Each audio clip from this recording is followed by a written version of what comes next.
მოგესალმებით პალიტრანიუსის ეთერშია გადაცემა ფაქტი და პოზიცია, მე კი მისი წამყვანი რომა რატიანი ვარ. რიყის დოქების დაშლის და დემონტაჟის გადაწყვეტილება უკვე მიღებულია. ქალაქის სიმახინჯე თუ მეორე მხრივ უნიკალური არქიტექტურული ძეგლი. ეს კითხვა ჩვენ უნდა დაუსვათ ჩვენი გადაცემის სტუმრებს, ასევე მოვისმინოთ ხელისუფლების პოზიცია და რა თქმა უნდა გავეცნოთ ხალხის აზრს. ფაქტი და პოზიცია იწყება. 75 მილიონ ლარად აშენებული შენობა, რომელიც ვერასდროს ამოქმედდა და ახლა მისი დემონტაჟი იწყება. იყო თუ არა ეს თავიდანვე შეცდომა, თუ თბილისი უნიკალურ არქიტექტურულ შენობას კარგავს, სადგადის ზღვარი განვითარებასა და კულტურული მემკვიდრეობის დაცვას შორის. ამაზე დღეს ფაქტი და პოზიციაში ვიმსჯელებთ. მაშასე ვაგრძელებთ ეთერს და ვიდრე გადავინაცვლებთ ჩვენ სტუმრებთან და მათთან გავაგრძელებდეთ ამ თემაზე საუბარს. მოდით გავეცნოთ რიყის დოქების შესახებ მოკლე სტატისტიკური ინფორმაციას, რომელიც ჩვენს ხელთარსებული ამ ეტაპზე გვაქვს და ვთქვათ ის, რომ მშენებლობის დასაწყისი გახლავთ 2011 წელი და ამდენიმე თვეში უკვე გაიხსნა ეს შენობა. მის მიმდებარედ და ზოგადად აი ამ შენობის გარშემო არსებული ტერიტორია, რომელიც ეკუთვნის ამ სივრცეს თითქმის 15000 კვადრატულ მეტრს შეადგენს. მისი მშენებლობის ხარჯმა კი 75 მილიონ ლარზე მეტი შეადგინა. უნდა ვთქვათ, რომ ცნობილი არქიტექტორი გახლავთ მისი დამპროექტებელი მასიმილიანო ფუქსასი და ასევე მისი დანიშნულება საკონცერტო დარბაზი და საგამოფენო ცენტრი უნდა ყოფილიყო მასში და ამის შესახებ ისაუბრა ყოფილმა პრეზიდენტმა მიხეილ სააკაშვილმაც სწორედ აი ამ შენობის გახსნის საკმაოდ საზეიმო ღონისძიებაზე და მოდით გავიხსენოთ მიხეილ სააკაშვილის სიტყვები. ამით ყველაზე მეტად ვიამაყებთ ყველანი ჩვენ. იმიტომ რომ ეს მართლა ეპოქალური შენობა არის, რაც ახლა დღეს საფუძველი ეყება და რაც ძალიან ჩქარა აშენდება. არის მართლა აი 21 საუკუნის საუკეთესო არქიტექტურის ყველაზე ერთ-ერთი დიდი მიღწევა. და თბილისში მაინდა-მაინც. ვინმე შეიძლება თქვას რამ დროს ეს არის, ამდენ გაჭირებულია. რა თქმა უნდა არის, მაგრამ გაჭირებიდან ამოსვლის ყველაზე გზა ჩქარა მოძრაობა და ყველაზე საუკეთესო ყველაფერი. ჩვენ სანახევროდ და მეხუთე ხარისხოვან სხვადასხვა ვერაფერს ვერ გავაკეთებთ. მაშასე ჩვენ მოვისმინეთ მიხეილ სააკაშვილის განცხადება, რომელიც 2012 წლით თარიღდება და ამის შემდეგ უკვე 14 წლის თავზე ამ შენობის გახსნიდან ხედავთ, რომ მმართველი პარტიის ლიდერები საკმაოდ მწვავედ აკრიტიკებენ ამ შენობა ნაგებობას და მოდით მოვისმინოთ ერთი მხრივ კახა კალაძის, მეორე მხრივ კი მამუკა მდინარაძის ბოლოდროინდელი კომენტარები. რიყის დოქებთან დაკავშირებით გადაწყვეტილება მიღებულია. ეს იყო სრულად უფუნქციო შენობა ნაგებობა, აბსოლუტურად გაუმართლებელი, როდესაც თავის დროზე ათეულობით მილიონი ლარი დაიხარჯა ყველანაირად უფუნქციო და შესაბამისად ის არის დღეს კერძოდ მესაკუთრეები. დაარქვეს დოქი, გრაფინს, მე ვიღაც ახირება, ვიღაც საპატრიოტიზმოთ, ასე პირად რაღაც ემოციებზე აწყობილი გადაწყვეტილება და რაც თავარია, ვერც ერთმა ინვესტორმა ვერ შეძლო, ვერც ერთმა ინვესტორმა ამ ეგრეთ წოდებული კულტურული ძეგლის ჭკუაზე მოყვანა, როგორც ჩვენთან ვიტყვით ხოლმე. შეუძლებელი იყო მასში რაიმეს განთავსება, ან ჭირდებოდა 2 იმდენის დახარჯვა, რომ გაგრილების სისტემა ნორმალურ კონდიციამდე მიიყვანათ. მზად არიან, რომ კი არ დაანგრიონ, და არავინ ანგრიოს, დაშალონ და საჩუქრად გადასცენ ნებისმიერ დაინტერესებულ პირს, ვისაც სხვა ადგილზე მომდება მისი აწყობა. მაშასე ჩვენ გავეცანით ქართული ოცნების ლიდერების მოსაზრებებს აღნიშნულ პროექტთან და ამ შენობასთან დაკავშირებით და ახლა კი უნდა ვთქვათ აუცილებლად ისიც, რომ ამავე პროექტის მთავარი ავტორი მაქსიმილიანო ფუქსასი, ცნობილი იტალიელი არქიტექტორი, საკმაოდ მწვავედ გამოეხმაურა დემონტაჟის გადაწყვეტილებას და აღშფოთებით ისაუბრა მან რადიო თავისუფლებასთან მიცემულ ინტერვიუში და მოდით მის პოზიციასაც აუცილებლად გავეცნოთ. ბოლო თვეების განმავლობაში სტუდია არაერთხელ გამოსულა საქართველოს მთავრობასთან მუშაობის ინიციატივით ალტერნატიული გზების გამოსანახავად, რომლებიც შეძლებენ ამ საკულტო შენობის შენარჩუნებას და ახალი ფუნქციის გამონახვას და იმის თავიდან არიდებას, რაც გვჯერა რომ იქნება ნაადრევი და გამოუსწორებელი დემონტაჟი. სამწუხაროდ ეს შეთავაზებები უპასუხოდ დარჩა. საერთაშორისოდ აღიარებული და ჯილდოების მქონე არქიტექტურული ნიმუშის დაკარგვა კულტურულად უკან გადადგმული დიდი ნაბიჯი იქნება. და ყველა ამ დისკუსიისა და კამათის ფონზე ჩდება მარტივი კითხვა: უნდა დაინგრეს თუ არა რიყის დოქები?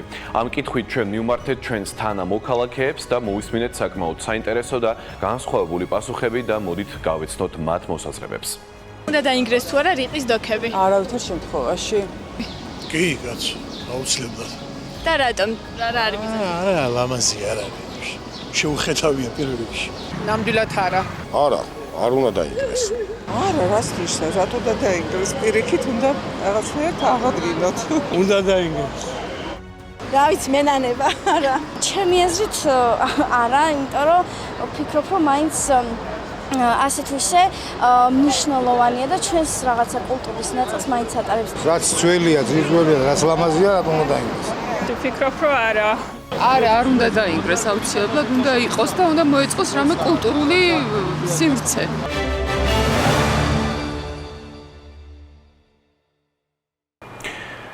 მას ასე გიბრუნდებით ეთერში და ვაგრძელებთ გადაცემას ფაქტი და პოზიცია და ვაგრძელებთ ამჯერად უკვე სტუმართან ერთად. ჩვენი გაცემის პირველი სტუმარი კი გახლავთ თამარ ამაშუკელი, ხელოვნებათა მცოდნე. მოგესალმებით ქალბატონო თამარ, მადლობა მომბრძანებისთვის და მადლობა რომ ჩვენთან ერთად ხართ. საუბარი კი დავიწყოთ საკმაოდ ზოგადი, თუმცა ალბათ მთავარი კითხვით, როგორ შეაფასებდით ხელისუფლების გადაწყვეტილებას და თავის მხრივ კერძო ინვესტორის გადაწყვეტილებას ეგრეთ წოდებული რიყის დოქების დემონტაჟის შესახებ. ხო, ძალიან რთული თემაა და რაღაცნაირი ორი მხარე აქვს მედალს. თვითონ როგორც ხდება პროცესი, ნამდვილად ვერ შევაფასებ დადებითად, იმიტომ რომ ძალიან მნიშვნელოვანი ადგილია ქალაქისთვის, პარკია ქალაქის, იყო ყოველ შემთხვევაში პარკი. და როგორც მანამდე ამ დოქების ჩადგმა, ისე მისი მოხსნა ყველა შემთხვევაში უნდა მომხდარი იყო რაღაცა ფართო საზოგადოებრივი მსჯელობის საფუძველზე.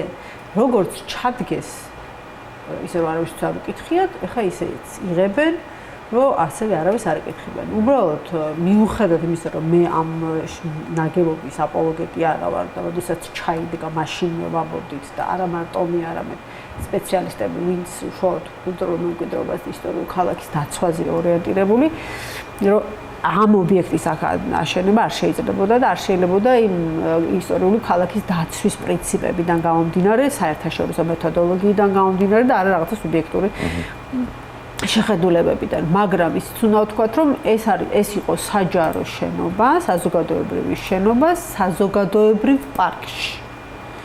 და დღეს მივიღეთ და ამას ამ დანაშაულს ვერ გადავიდათ ჩვენ კერძო ინვესტორზე. ეს არის სუფთა სახელისუფლებო პრობლემა და ხელისუფლების მიერ დაშვებული ნებსით უნებლიეთ ახლა ეს კითხვის ნიშანი მე მგონი ხო არ არის შეცდომა, როდესაც პრაქტიკულად 15,000 კვადრატული მეტრი მიწის ნაკვეთი საჯარო საზოგადოებრივი პარკიდან გამომიჯნეს და გაყიდეს კერძო ინვესტორზე. თავი რომ დავანებოთ დოქებს, ჩვენ მივიღეთ ესეთი მარტივი მოცემულობა, რომ პარკი გაიყიდა.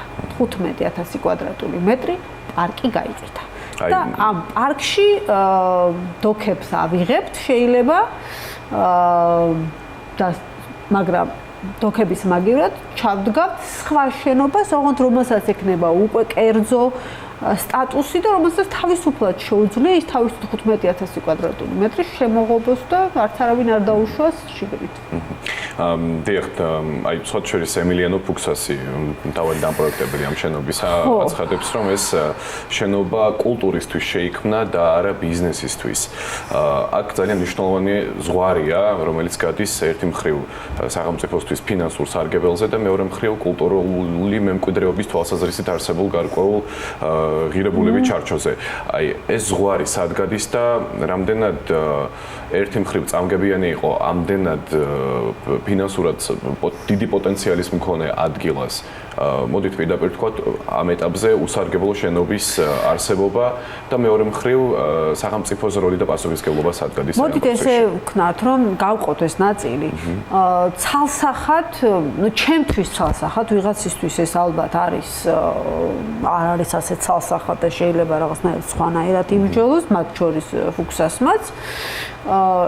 ამ შენობის ადგილი აქ არ არის. არ არის პირველ რიგში, იმიტომ კი არა რომ შენობა არ მომწონს. ძალიან ხშირად აი მოარული ფრაზას გაიგონებს თბილისში, რომ შენობა ცუდი არ არის, მაგრამ სხვა ადგილას რომ იყოს. ეხლა ვის პროფესიონალია და ვინც იცის და ვინც მოღვაწეობს არქიტექტურაში, ჯერ არქიტექტურის კრიტიკოსია, მისთვის ეს არის დამღუპველი ფრაზა, იმიტომ რომ არქიტექტურა არ არის ნახატი, რომ გადაადგილო, გადმოადგილო. არქიტექტურა არის სივრცის ორგანიზების ხელოვნება და თუ ობიექტი არ ვარგა იქ, სადაც დადგა, ეს ნიშნავს, რომ შენობა არ ვარგა. იმიტომ რომ არ იგეგმება შენობები ეს ზოგადად.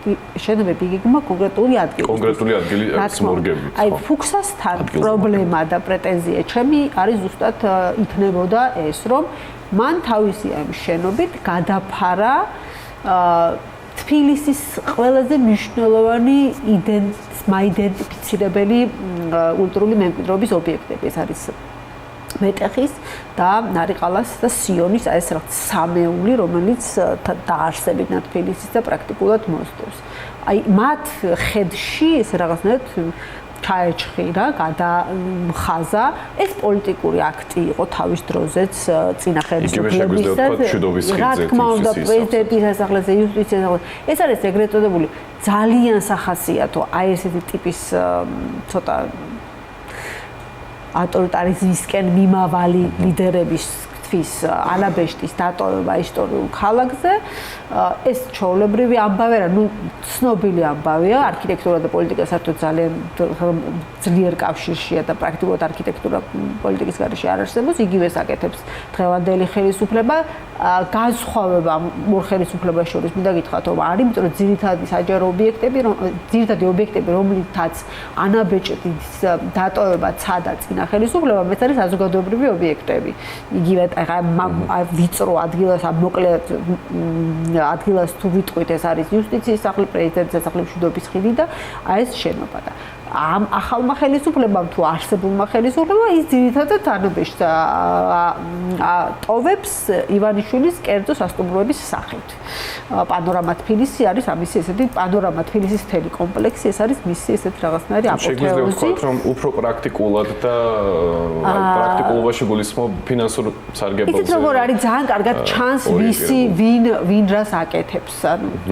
ამ ხელისუფლებაში ძალიან კარგად ჩანს, რომ მათი ძირითადი მამოძრავებელი და თავი ტანი და ყველაფერი არის ერთი ადამიანი, რომელზეც აწყობილია ყველაფერი. შესაბამისად, მისი ძირითადი შენობებით რჩება ქალაქს და არა როგორც ქართული ოსნების. ქართული ოსნები ბიძინა ივანიშვილის გარეშე არ არსებობს, შესაბამისად არქიტექტურაში ეს კარგად ეტყობა. ეხლა მეორე მხარეზე რო გადავიდეთ, თუ ამას განვიხილავთ როგორც კულტურული მემკვიდრეობის დაცვის თვალსაზრისით, ამ შენობის ადგილი აქ არ არის, მაგრამ თუ განვიხილავთ როგორც საზოგადოებრივი შენობა და კულტურული ცენტრი რაღაცა, აქ უკვე პრობლემა არის არა თვითონ ეს შენობა რომ ვერ შეასრულა თავის ფუნქცია, არამედ ის რომ პრაქტიკულად რაღაცა ერთგვარი რევანშს ჰქონდა ადგილი და სპეციალურად ეს შენობა არ დატვირთა დღევანდელმა ხელისუფლებამ, იმიტომ რომ არ მოწონდა ის ხელისუფლება. ძალიან ეჭვმეპარება რომ აქ კონდეს სადღაც აი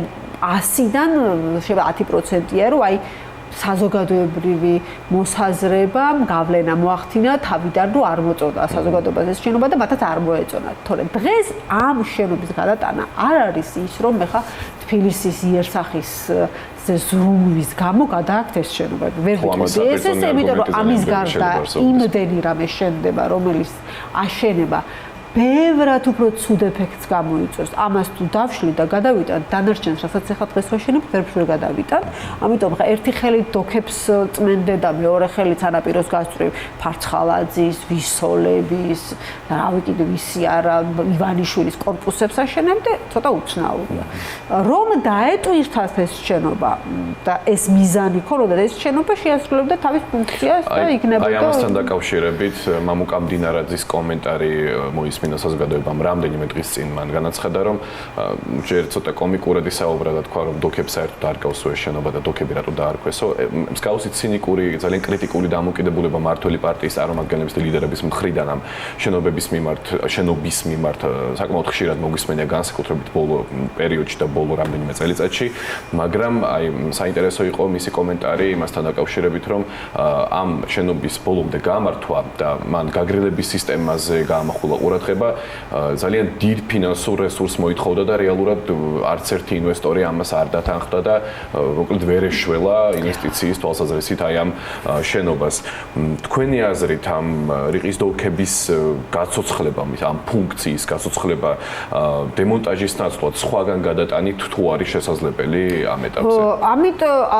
რა თქმა უნდა შესაძლებელია უკეთესი ადგილი მოინახოს, არ არის აუცილებელი მაინდამაინც თბილისში მოინახოს, შეიძლება ეს მართლა ისეთი ძალიან ცნობილი არქიტექტურის ნამუშევარია, ვერ დავკარგავთ ახლა ამას და შეიძლება სხვა ქალაქში გადატანა, პირიქით რაღაცა კიდე ლენდმარკი შექმნას, რომელმაც ტურისტები მიიზიდოს და ფუნქციურად შეიძლება სხვაგან უფრო დაიტვირთოს. ამიტომაც სხვათა შორის აი ფუქსასის ინტერვიუს თუ უსმინეთ, ის წერს, რომ წერილი მივწერე და თავაზობ ალტერნატიულ გამოსავალს. ახლა ის რომ ეს შენობა ამბობენ კონსტრუქციის თვალსაზრისით არ არის თლად მარტივი ასამუშავებელი ისევე როგორც პარლამენტის შენობა ქუთაისში, იმიტომ რომ ეს რაღაცა შუშები და ეს ქმნის რაღაცა აერაციის და კონდიცირების პრობლემებს, ეს ერთია, მაგრამ ზუსტად ანალოგიური პრობლემაა აქ იგივე ბლექსის, მაგრამ სახელმწიფო ამუშავებს ამ ბლექსის. მიუხედავად დიდი ზარალისა და მიუხედავად იმისა, რომ ბლექსი ამისგან განსხვავებით არის ისეთ ადგილას, სადაც თუ ბლექსისთვის არ ჩადიხარ, ისი არავინ არ ჩადის და ეს არის პრაქტიკულად 4-ჯერ ან 5-ჯერ იხსნება, მაგრამ მთელი წლის განმავლობაში სახელმწიფოს ბიუჯეტზე ზის. აი მაგალითად კიდევ ერთ ობიექტს გეტყვით, რომელიც აი წარმოუდგენელია ჩემთვის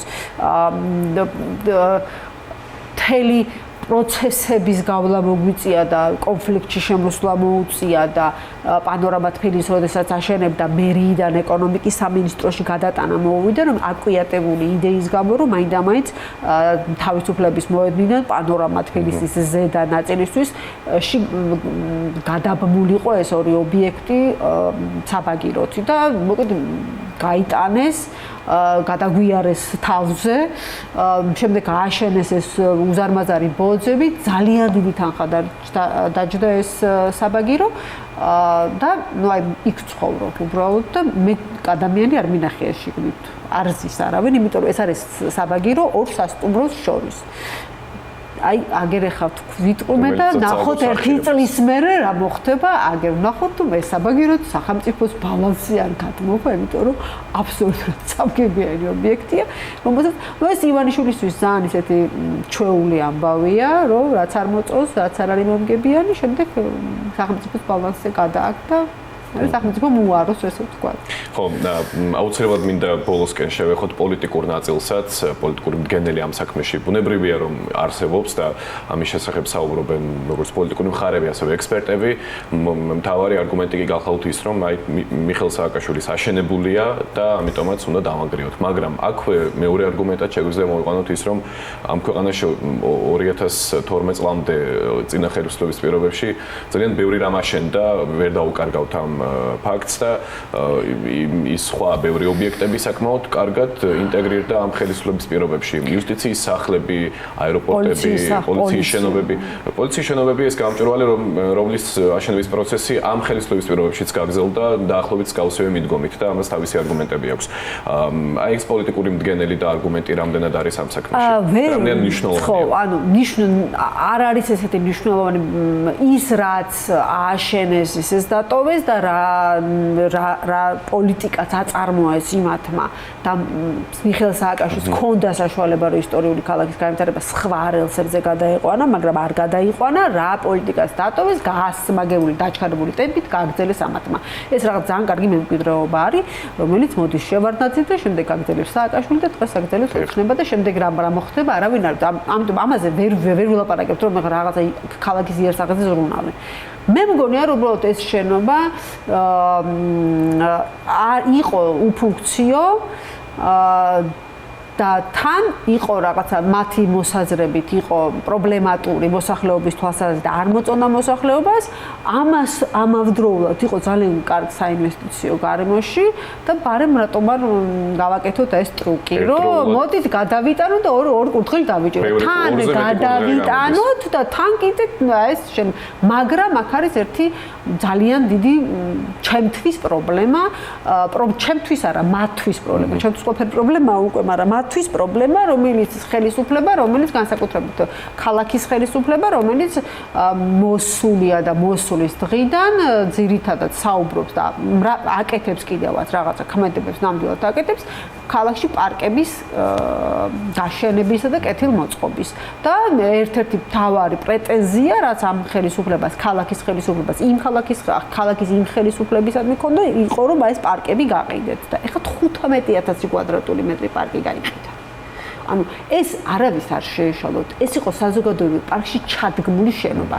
თუ ქალაქს უნდოდა და ზრუნავდა, მაშინ ეს შენობა უნდა გადაეტანა და ტერიტორია მიერთებინა პარკისთვის. იმიტომ რომ თუ პარკს ყიდიდა და ეხლა შემდეგ რესპონდენტი ვიც არის უფრო კარგად აგიხსნით რამხელა ტრუკია გაკეთებული ისე რომ ეხლა დოქებად არის ეს შეფუთული რომ დოქები გადავიტანეთ არა ხალხს 1000 ჯერ უნდა გაუმეოროთ რომ 15000 კვადრატული მეტრი პარკი გაიყიდა სამშენებლო ტერიტორიად აი ეს არის რეალობა ანუ სავარაუდო კორუფციის ნიშნებზე ჩვენს აი შემდეგ მომდევნო რესპონდენტი კარგად დაანონსეთ და კი ნამდვილად ამაზე უფრო ვრცლად ვისაუბრებთ უკვე ირაკლი აბესაძესთან თქვენ კი ძალიან დიდი მადლობა საინტერესო ამოუწრავი კითხვებისთვის პასუხებისთვის ჩვენს კითხვებზე ჩვენს მაყურებელს კი შევახსენოთ რომ ჩვენი გაცემის პირველი სტუმარი გახლავთ თამარა მაშუკელი ხელოვნებად გწოდნე და ვისაუბრებთ რიყის დოქებზე რაზეც გავაგრძელებთ ბუნებრივია საუბარს უკვე გაცემის მეორე ნაწილში ამიტომ არ გადართოთ მაშინ გებრუნებით ეთერში და ვაგრძელებთ საუბარს ამჯერად უკვე ჩვენი გაცემის მეორე სტუმართან, იურისტი და ასევე სამოქალაქო მონაწილეობის ცენტრის ხელმძღვანელი ირაკლი აბესაძე გახლავთ ჩვენი მეორე სტუმარი. მოგესალმებით, ბატონო ირაკლი, მადლობა სტუმრობისთვის და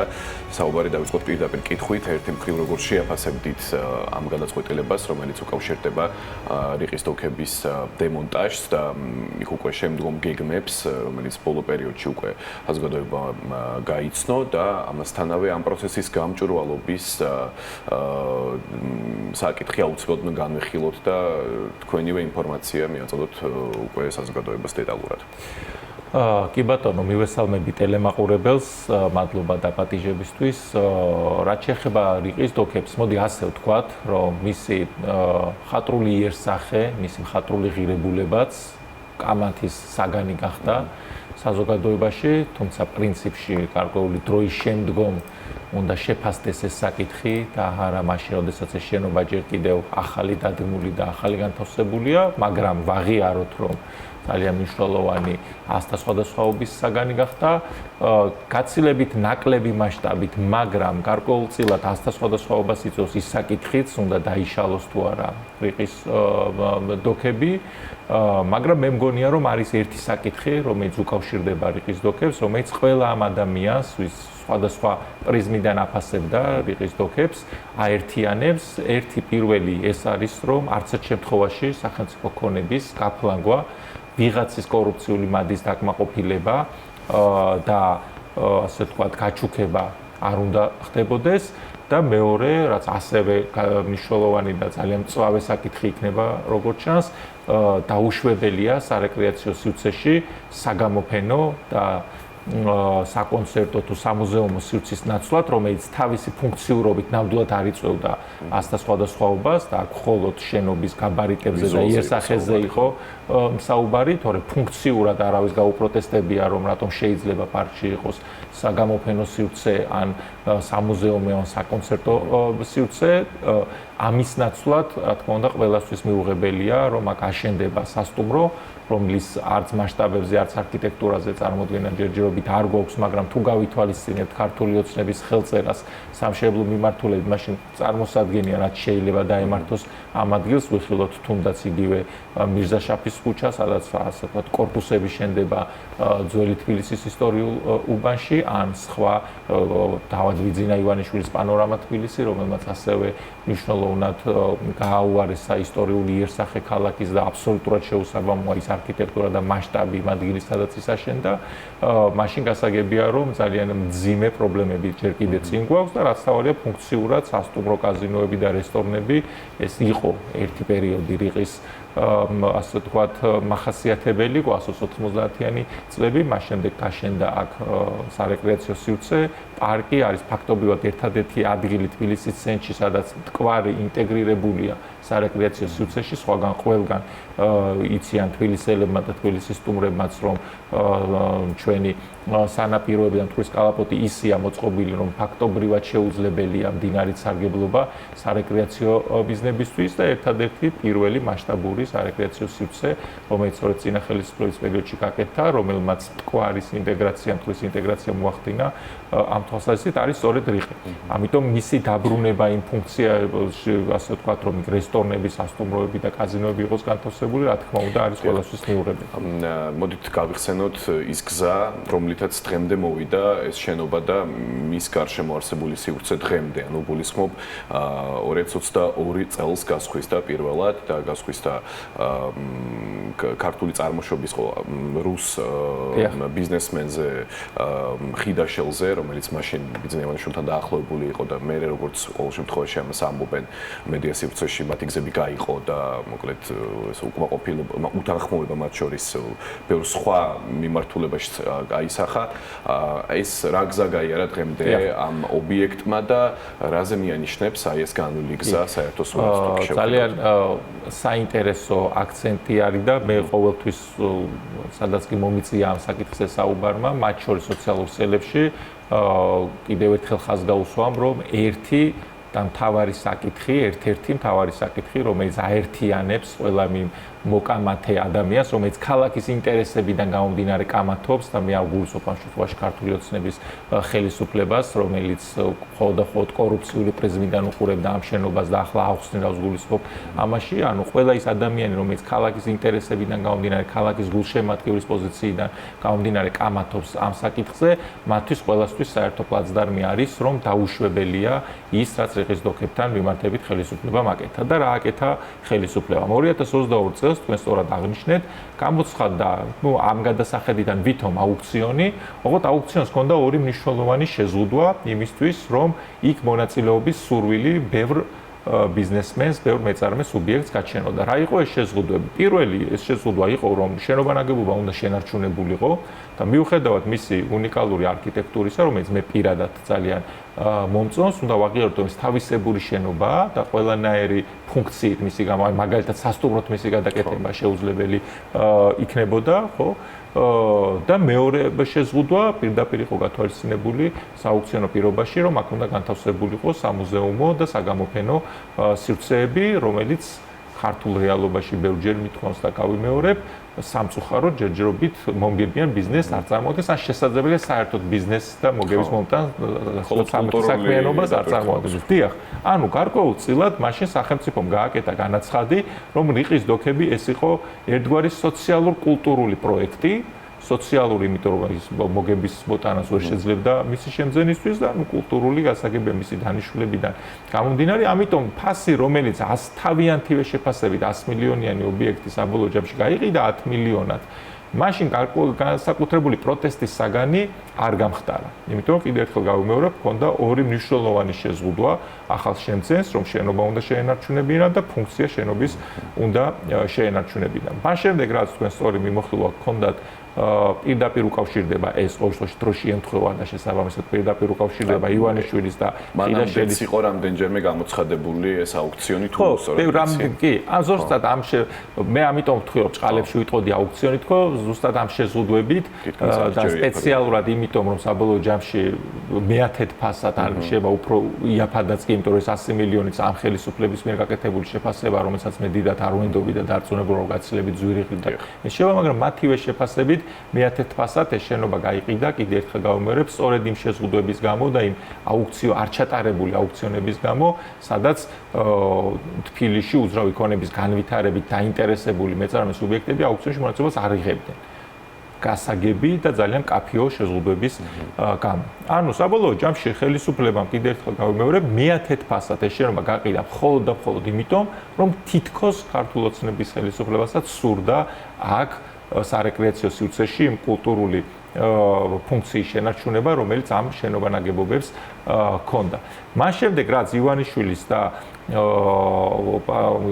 ხიდაშელის პოლიტიკური გზები გაიყო, მას მთელი რიგი ქონებების უკან დაბრუნება მოუწია სახელმწიფოსთვის. აღარ გადაეცა რაჭისში 1 მილიარდი კვადრატული მეტრი ტყე, ჩამოერთვა ბორჯომის ხეობაში ლიბანის სანატორიუმი და ასე შემდეგ. და მათ შორის ერთ-ერთი პირველი, რომლის გასხვისებაც მას მოუწია და აქვე თამამად შემიძლია თქვა ამ საკითხებს აუცილებლად გამოძიება დაჭირდება გულისხმობს სისხლის სამართლის საქმის გამოძიებას, იმიტომ რომ აშკარად საქმე უნდა გქონდეს სულ მინიმუმ სახელმწიფო ქონების გაფლანგვასთან, თუ ქრთამის აღებასთან და ატკატებთან არ გვაქვს საქმე.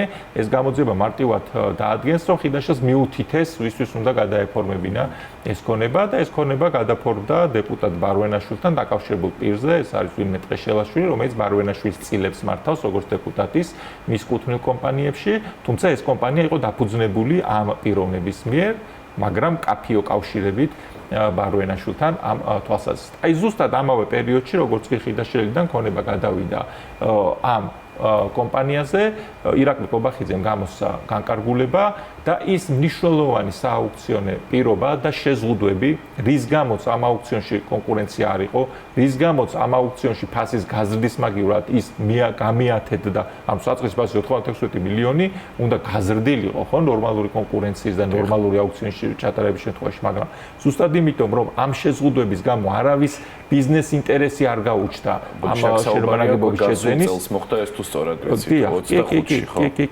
2025 წელს. ზუსტად ის შეზღუდვები, რის გამოც აუქციონი სრულყოფილად არ ჩატარდა, რის გამოც ფასის გაზრდის მაგივრად მე-10 ფასად იქნა ქონება გასუსვებული, კობახიძემ გააუქმა, თქვა, რომ ახალშემძეს შეუძლია შენობა-ნაგებობის დემონტაჟი და იქვე მიუთითა, რომ შეუძლია რომ ააშენოს სასტუმრო, რაც ბევრჯერ მithქვავს, გულისხმობს თავის თავში კაზინოების და რესტორნების ქსელის განვითარებასაც.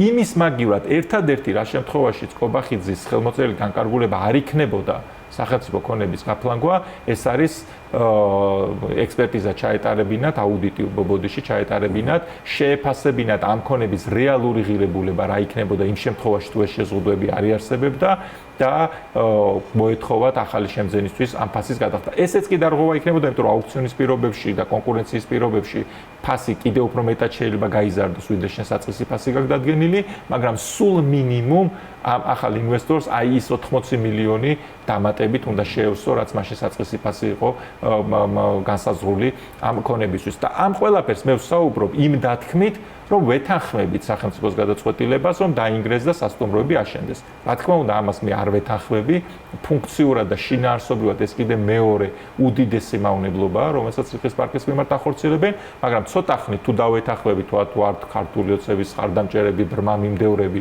ამ ხელისუფლების მიერ მიღებული გადაწყვეტილებების ამაში მაინც როგორ შეიძლება რომ არ დაგვეთანხმონ ეს ადამიანები, რომ თუ კი რიყეზე უნდა აშენდეს სასტუმრო, პირდაპირ და თამამად შემიძლია ვთქვა, რომ მაშინ ეს არის საქართველოში საუკეთესო საინვესტიციო უძრავი ქონება. ამაზე უკეთესი მიწის ნაკვეთი, სადაც შეიძლება რომ უძრავ ქონებაში საქართველოში განახორციელო ინვესტიცია უბრალოდ არ არსებობს და მაშინ უნდა ყოფილიყო გადახდილი საბაზრო ფასი, იმიტომ რომ ის შეზღუდვები, რის გამოც კიდევ ერთხელ ვიმეორებ, საბაზრო ფასის გადახდა არ უღირდა ბიზნესს, მთლიანად ანულირებულია. და უფრო მეტიც, სახელმწიფომ 10 მილიონი მიიღო, რაც პირდაპირ გადაანგარიშებით მხოლოდ მიწის ნაკვეთზე 15000 კვადრატული მეტრი მიწის ნაკვეთია და 8500 კვადრატული მეტრი შენობა-ნაგებობა. შენობა-ნაგებობასო ცოტა ხანი თავი დავანებთ, არ უნდა ვანებებდეთ, რატომ და ფასის წარმოქმნაში ის მონაწილეობს, მაგრამ მხოლოდ მიწის ნაკვეთზე გადაანგარიშებითაც ეს დაახლოებით $250 ერთ კვადრატულ მეტრში გადახდილი და თბილისში უძრავი ქონების ფასები ვინც იცის, დამეთანხმება რომ ქალაქის გარეუბნებშიც კი ვეღარ შეიძენ კვადრატულ მეტრს $250 მიწის ნაკვეთს, არათუ მის შუაგულში და თბილისში და კიდევ ერთხელ ეცენადებას ვიტყვი და დავასრულებ იმის მაგივრად, რომ იქით დაევალდებულებინათ ახალი შემძენი, რომ შენ 80-90 მილიონი გაქვს ბიუჯეტში გადასახდელი, რომ სრულად შეავსო ამ ქონების რეალური ღირებულება, ამისაცვად ასევე განკარგულებაში პირდაპირ ჩაწერეს, რომ შემდგომ როგორც ჩასყიდველი დაეცვათ, რომ სახელმწიფო აძლევს უფლებას, რომ ამ შენობა ნაგებობის დაშლის შემდგომ და ეხლა კარგი კადრები გაქვთ თქვენ გამოყენებული, მასალა თავად გაასხვისონ და მიღებული შემოსავალი დაიტოვონ. ანუ რა გამოდის, რომ სახელმწიფო მიიღო მხოლოდ 10 მილიონი ლარი ქონების სანაცვლოდ, რომლის დაშლის და რეალიზაციის შემდგომ სულ მინიმუმ 10 მილიონ ლარს ეს ახალი მყიდველი თავად იშოვის. ანუ საბოლოო ჯამში გამოდის, რომ სახელმწიფომ არათუ გააჩუქა ეს ქონება. კიდე იქით ფული შანო, იქით ვაჩუქეთ ფული, იქით დავუმატეთ ფული, რომ ოღონდ ეს მეძე თითქოს ახლა ჩვენ საუბრობდეთ, რომელიღაცა სოფელზე, სადაც ინვესტორის მოყვანა რთულია და ასე შემდეგ და იქ რაღაცა ხო სტიმულის შექმნა გვინდა, რომ ხო, ანუ ჩვენ რეალურად საუბრობთ კიდე ერთხელ გამომერთ საუკეთესო საინვესტიციო უძრავ ქონებაზე, თუ დავეთანხმებით ისევ ქართული ოცნების პოლიტიკურ ლიდერებს და ვითომ ხელისუფლებას ისეთი ეკონომიკური ბუმი გვაქვს, რომ ახლა აქ მართლა ყველა ლუპის თვალით უნდა ვიყურებდეს და როგორი ეკონომიკური ჩამორჩენაც არ უნდა გქონდეს, როგორი ეკონომიკური პრობლემებიც უნდა გქონდეს, დამიჯერებთ, რომ თუ კი რიყეზე ხელისუფლება გამოაცხადებდა აუქციონს, სადაც იტყოდა, რომ აჰა თქვენ ცარიელი 15000 კვადრატული მეტრი მიწის ნაკვეთი და ვინ მეც გადაიხდეს ამ მიწის ნაკვეთში, ასეთი უმძიმესი ეკონომიკურ პოლიტიკური სიტუაციის მიუხედავად, აქ კონკურენცია იქნებოდა ძალიან მაღალი და ეს იქნებოდა ერთ-ერთი ყველაზე ძვირად გაყიდული მიწის ნაკვეთი ქართულ რეალობაში. ამის ნაცვლად, აი ასეთი ბჭყალებში ვიტყოდი ჩალიჩით, თავდაპირველად აუქციონში შეზღუდვების შემოტანით, რომელსაც სულაც არ გამოურიცხა, რომ წინასწარ განზრახულად სპეციალურად ჩადეს, რომ კონკურენცია შეეზღუდათ და წინასწარ ვეიცოდნენ, რომ ამ შეზღუდვებს მოხსნიდნენ, ანუ აი ასეთი ჩალიჩით ფაქტობრივად გამოდის, რომ სახელმწიფომ არათუ უფასოდ დაკარგა ეს მიწის ნაკვეთი, არამედ იქით ვიღაცას კიდე რაღაცა აჩუქა, რომ ეს მიწის ნაკვეთი ხელში ჩაიგდო. ბოლოს მინდა აუცილებლად გითხოთ ემილიანო ფუქსასი, მთავარი არქიტექტორი და პროექტებელი და ავტორი ამ პროექტისა, საკმაოდ აღშფოთებით საუბრობს აი ამ ყველაფერზე, რაც ბოლო პერიოდში გამოაშკარავდა, რომ ამ შენობის დემონტაჟი და უშუალოდ ამ შენობაზე ვისაუბრებთ ახლა და არა ზოგადად იქ რეკრეაციულ სივრცეზე, რომელიც ასევე ძალიან მნიშვნელოვანი საკითხია, ვიცით. მან თქვა, რომ მისი მრავალწლიანი გამოცდილების გათვალისწინებით მსგავსი შემთხვევა პრაქტიკაში არ ჰქონია, რომ მის მიერ შემუშავებული პროექტი მე აი ესე დემონტაჟს დაექვემდებაროს. ამ მიმართულებით ამდენად ცნობილი ერთ-ერთი შეიძლება ითქვას ფლაგმანი მსოფლიო ბაზარზე ამ კუთხით, როდესაც აი ესეთ კრიტიკულ განცხადებას ავრცელებს რადიო თავისუფლებასთან ქონდა მას ინტერვიუ. რამდენად მოქმედებს ეს ქვეყნის პრესტიჟზე, როგორც ინვესტიციის თვალსაზრისით, ასევე სამომავლოდ მსგავსი პროექტის განხორციელების სურვილის შემთხვევაში. იმიტომ თავი რო დავანებოთ ამ იგი თავი რო დავანებოთ კორუფციას თუ ამ არასწორ გადაწყვეტილებებს, უბრალოდ ველურობაა ეცე და ასე გაანადგურო ცალსახად უნიკალური არქიტექტურის მქონე შენობა, ისე რომ მის არქიტექტორთან არ კონდეს კავშირი. არ მოისმინო მისგან რა ალტერნატივები შეიძლება არსებობდეს ამ შენობის გადასაჩენს და უფრო მეტიც ეს დავამატებ და დავასრულებ, ადამიანმა გარკვევით თქვა არქიტექტორმა ფუქსასმა, რომ მათ თავად მიწერეს მერიას წერილი, ითხოვეს კომუნიკაცია და შემდგომ გამოვიდა თბილისის მერი და ჩემი რმარწმენით ისიტყუებოდა და არა იტალიელი არქიტექტორი, ოდესაც განაცხადა, რომ არანაირი წერილი არ შემოსულა. რომც არ შემოსულიყო, კიდევ ერთხელ ვიმეორებ, უკიდურესი ველურობა, არაკომპეტენტურობა, გულგრილობა და ფეხებზე მკიდიაობა, ოდესაც გაქვს ასეთი ცნობილი არქიტექტორის შენობა ქალაქში, იღებ მისი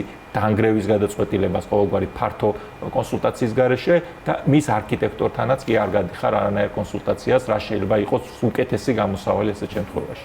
ძალიან დიდი მადლობა საინტერესო საუბრისთვის. ჩვენს მაყურებელს შევახსენოთ, რომ ჩვენი გაცემის სტუმარი გახლავთ სამოქალაქო მონაწილეობის ცენტრის ხელმძღვანელი ირაკლი აბესაძე და ამით დღევანდელი გადაცემა ფაქტი და პოზიცია დასრულებულია. გემშვიდობებით ზუსტად 1 კვირით.